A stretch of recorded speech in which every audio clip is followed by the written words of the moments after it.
بسم اللہ الرحمن الرحیم، شروع اللہ کے نام سے جو بڑا مہربان نہایت رحم والا ہے۔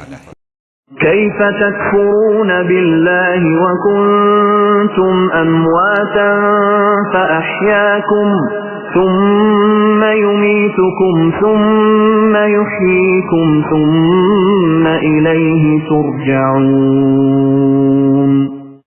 تم اللہ کے ساتھ کیسے کفر کرتے ہو حالانکہ تم مردہ تھے، اس نے تمہیں زندہ کیا، پھر تمہیں مار ڈالے گا، پھر زندہ کرے گا، پھر اسی کی طرف لوٹائے جاؤ گے۔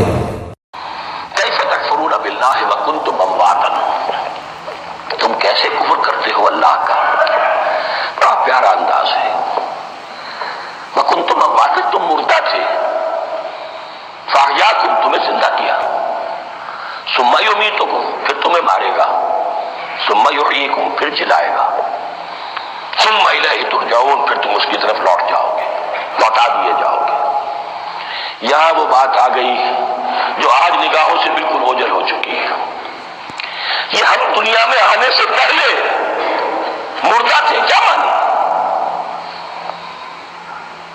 یہ مضمون آ کر اصل میں سورہ غافر یا سورہ مومن میں چل کر اس کی پوری وضاحت ہوگی، لیکن چونکہ یہاں تذکرہ ہو چکا ہے عہد انس کا، ہماری پہلی تخلیق ہوئی عالم ارواح میں، ارواح کی صورت میں، پھر ہمیں سلا دیا گیا، وہ ہماری پہلی موت تھی۔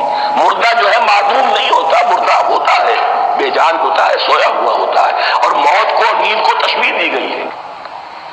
پھر ہمیں اس جسد کے ساتھ یہاں زندہ کیا گیا، پھر موت طاری ہوگی، پھر ہمیں زندہ کیا جائے گا۔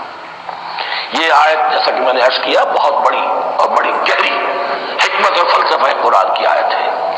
کیسے اللہ کا انکار کرتے؟ کون تم اموات، تم مردہ تھے، سوئی ہوئی ارواح کی شکل میں تھے، فاحیاکم، تمہیں جگایا اس جسد کے ساتھ، زندہ کیا، ثم یمیتکم ثم یحییکم، پھر تمہیں مارے گا، پھر جلائے گا، ثم الیہ ترجعون، پھر تم اس کی طرف لوٹا دیے جاؤ گے۔